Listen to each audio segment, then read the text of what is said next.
Canon number 8, here is your question. Many young people are advocating for climate action, yet major industries continue to pollute. If faced with economic loss or environmental preservation, which would you choose to protect and how would you justify it to the people?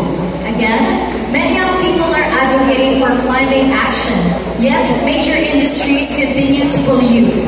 If faced with economic loss or environmental preservation, which would you choose to protect and how would you justify it to the people?